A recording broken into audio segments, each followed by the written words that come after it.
welcome YouTubers and Doctor Who fanatics to another Big Finish audio review, and today I'll be taking a look at Season 4 Episode 2 of the Tom Baker Adventures, which is The Darkness of Glass, starring Tom Baker as the Doctor and Louise Jameson as Leela. So of course I'm going to do my normal procedure where I show how this audio is presented and then do my overall review of the story. So if you want to skip straight to the review of The Darkness of Glass, there is the time. And if you have or haven't skipped, let's begin the video. So for the cover art we have Tom Baker as the Doctor and Louise Jameson as Leela, the shadow of the demon in the background, and there's the lantern with a blast of light. Yeah, very effective cover art for something very simple. But yeah, it's absolutely great. It really belongs in the Hinchcliffe Holmes box set, the Philip Hinchcliffe Presents box set, absolutely. So there's a side doc to The Darkness of Glass 4.2. If we turn it over, it has what the story is about, and of course the cast members featured in the story, and it is 60 minutes approx with included behind the scenes. If we open it up, we have the booklet and the disc. If we take the disc out, it will have advertisements for Season 1 of the Tom Baker Adventures. And inside the booklet we have the writer's notes from Justin Richards and also the credits, and you can flip it over if you desire for the 4th Doctor logo. Now to my review of The Darkness of Glass. Now it seems to be going rather average with the Big Finish fans, which you know, it's quite strange for some reason, because a lot of people say it's just rather average with nothing utterly with a wow. It's nothing with a wow factor, as I've heard of a lot of people. But yeah, I'll go to the overall premise of this story, which the back blurb actually explains very well. It's where the Doctor and Leela land in 1907 on a small island, which is quite similar to horror fan rock style. So yeah, that's fantastic for me, because I love horror fan rock, because it's very creepy, isolated, and a contained story. And it's very trapped, a feeling, and that will work much more better on audio because you could just picture it all. So that's fantastic. Straight away when I just read that, it just snapped to me, horror fan rock, so that's absolutely brilliant. And yeah, they meet all these different characters where they just see a castle in the background while the tide is moving in.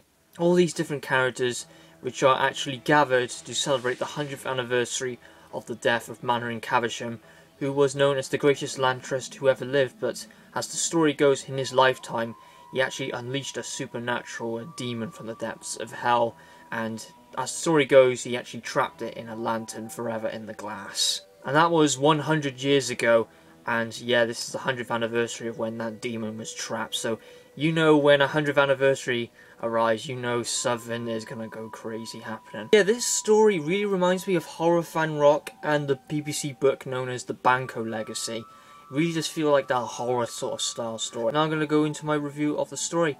Now The Darkness of Glass just picks up straight away to have a very eerie atmosphere, just like horror fan rock, and I can explain this definitely as Talon's Wayne Chiang and horror fan rock. They just like these two stories slapped together, and that's actually brilliant because Talon's is a fan favourite story. I personally love it, and horror fan rock is.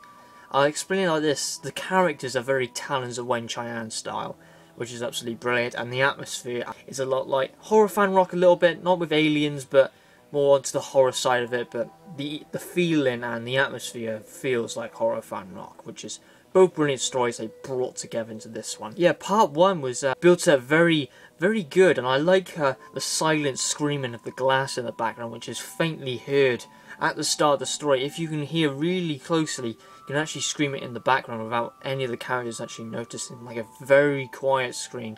And Leela first doesn't pick it up, and then the second time you do. But yeah, at the start of the story, it actually does a really tiny one, which I just pictured out. So yeah, I like it has the glass, the screaming of the glass gets louder and louder as the story progresses. Very good job on Justin Richards' part. Yeah, part 1 was actually brilliant, it was, with all these characters introduced into the story, and I was really engaged with all of them because they're all very Talons of Wayne Chiang sort of style, Victorian London sort of style.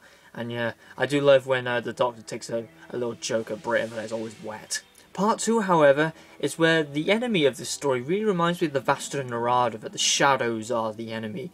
If you step into the shadows, you are history. So yeah, I think both the parts are utterly brilliant. I really just understand the concept of darkness and what truly it is, and you cannot defeat darkness, and I just love it. It just, what Justin Richards here, he's just explained the word darkness fantastically in pretty much a 50 minute story. It's utterly marvellous. So I'm going to go through the characters played in this story.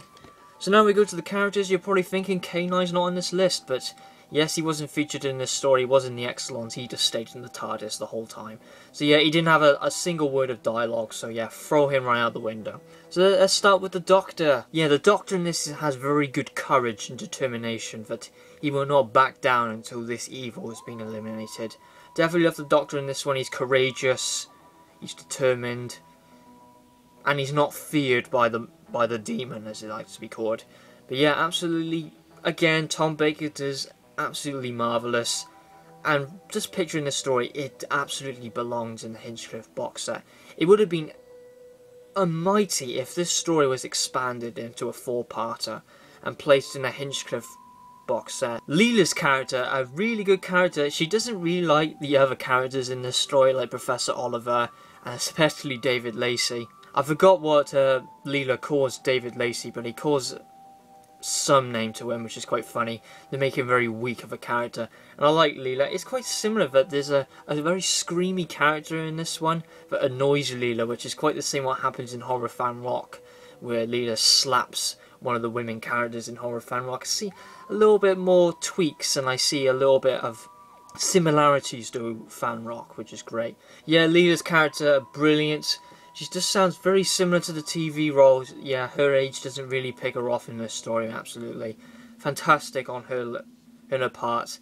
And of course, not backing down from evil or darkness, which is fantastic. And at the start, she is the only one who hears the screaming glass first out of all the characters. This Professor Oliver Mortlake, played by Mark Lewis-Jones, who his voice is brilliant and definitely reminds you he's from the Victorian London times. Yeah, quite some interesting things happen into his character, which is very interesting, especially when you get to the end. But yeah, I won't say too much about his character, but let's just say he's very eager about the 100th anniversary of the death of Mannering Caversham in some way, shape or form, and wants to... Oh, I want to say it, but I just can't. But anyway, we'll move on to the next person. Joseph Holman, another character who is very eager about the 100th anniversary of the death of Mannering Caversham, but in a totally different way how Professor Oliver sees it. Again, a really good character, and especially very enjoyable on audio. Julian Wattham played him very well. Now we have Mary Shummersby, if I pronounce that name correctly. Yeah, that's the one who screamed and Leela got quite annoyed of.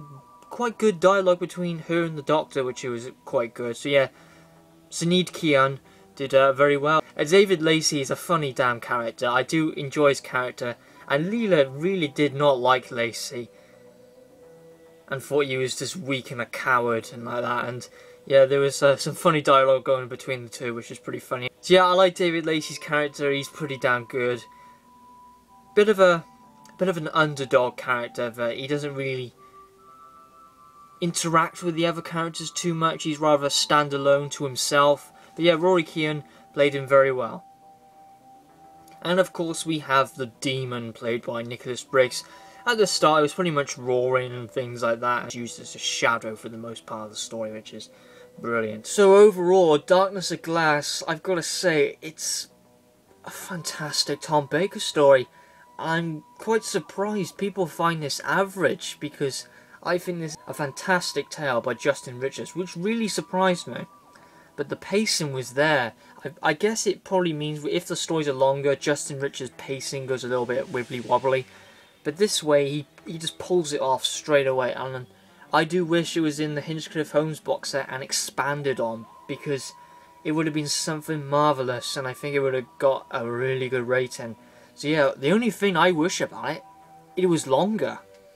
Like a 4-parter, and I definitely do see that expansion in the story, which was unfortunate, but of course there's only a 4th Doctor Tom Baker adventure, you can't do that. But yeah, overall, Darkness of Glass is a fantastic story, which is Talons of Weng-Chiang meets Horror Fan Rock, and it definitely tells you the concept of what darkness is. Oh, and I do definitely love that ending cliffhanger. It just goes to show that darkness is impossible to defeat. I give The Darkness of Glass a 9 out of 10. A brilliant story. I can't believe people say this is an average story, but again, it's personal opinions.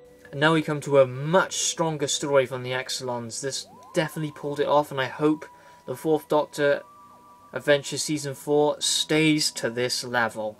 So, thank you very much for watching the review of The Darkness of Glass. I will see you next time, whatever that might be. So, have a good one.